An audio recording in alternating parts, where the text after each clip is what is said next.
সাংবাদিক যারা আছেন এটা যদি এখনই বন্ধ না করেন আপনাদের সহ আমরা তালা মেরে দিব। আমরা কিন্তু এখানে তালা মেরে দিব। আপনারা পায়খানা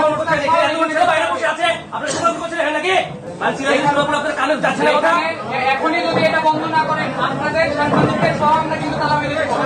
আমরা চাই না সাংবাদিকের সাথে কোন রকমের ব্যবহার করতে।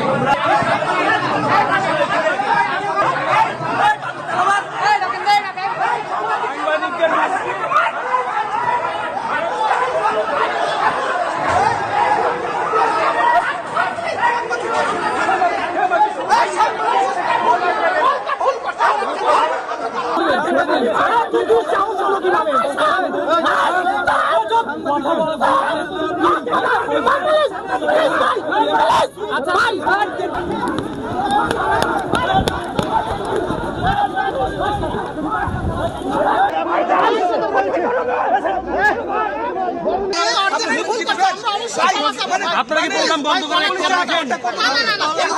একটা প্রোগ্রামে বাধা দেওয়ার একটা রাখেন। তুমি কথা বলো, তুমি কথা বলো,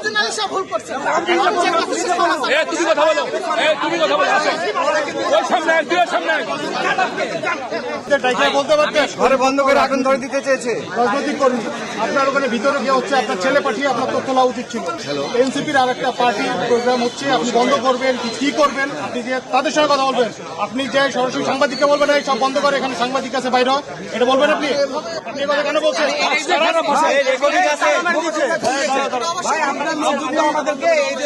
আপনি এইভাবে বলতে পারেন?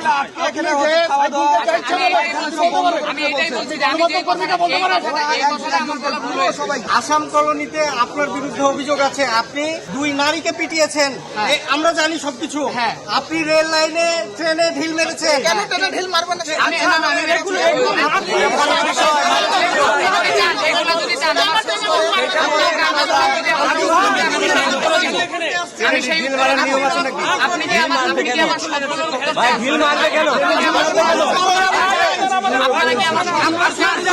আমি সর্বপ্রথম এখান থেকে প্রতিনিধি হিসেবে গেছি। ওইখানে আমরা আরো অনেকক্ষণ আগে আসছি, আপনারা দেখে গিয়েছিলেন। এখানে আমরা অলরেডি এখানে অবস্থান নিয়েছি। তারপরেও ভিতরে যখন তাদের কার্যক্রম চলমান, তখন আমরা আসলে ভিতরের কোনো খবরই আমাদের কাছে নাই। কারণ এখানে যারা আছে সম্পূর্ণই আলাদা, বা এই কমিটিটাতে আসছে, যে জেলা কমিটি আসছে, সেই কমিটিরা আমরা সম্পূর্ণভাবে প্রত্যাখ্যান করছি।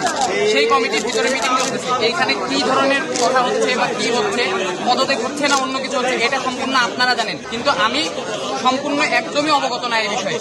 যেই কারণে আমাকে প্রতিনিধি হিসেবে ভিতর থেকে পাঠানো হয়েছে যে তারা যেই কাজ করতেছে তাদের কাজ বন্ধ করা হবে।